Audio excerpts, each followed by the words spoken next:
Hey everyone, welcome back to another episode of Ask Dr. Adam. This is our Discovering Reliability series.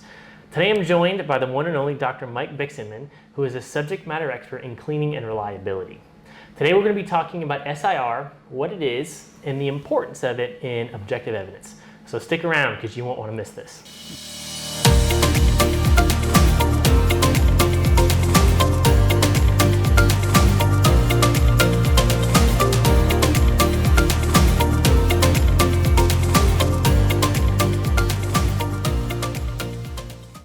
So what kind of defects or imperfections or failure mechanisms are we trying to induce during this test, and what are we looking for? Well, if we go back to real life examples, all of us have had electronic devices where, you know, we turn it on and it doesn't work. You know, it's like there's an intermittent failure. So we turn it off, we turn it on, and it works. You know, what causes that? Well, when we talked about, electronics in many respects is a soldering process, and as we have a soldering process, you know, we're soldering metal to metal. We're making a pad to pad relationship, and within that residue, we're removing metal oxides so that we get a good metallurgical bond.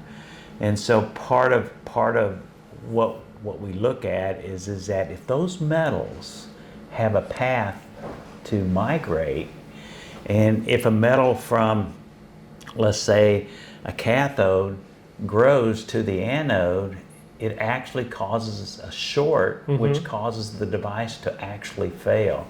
So part of what we're looking at here is that we're looking at this whole idea of why would you clean electronics, and the real reason to clean electronics is that we're trying to remove not only those metal oxides but any type of material that could attract moisture to it, that could over time cause reliability, the reliability of the electronics to fail or to go into a lag condition, to where you don't get as good a performance as you once had. Well, thank you very much for the insights. It was always a pleasure talking with you and learning everything that you have to share with us. Yeah. And for those of you watching, thanks for tuning in. If you like this interview, make sure to hit the like button and subscribe so you don't miss any future episodes.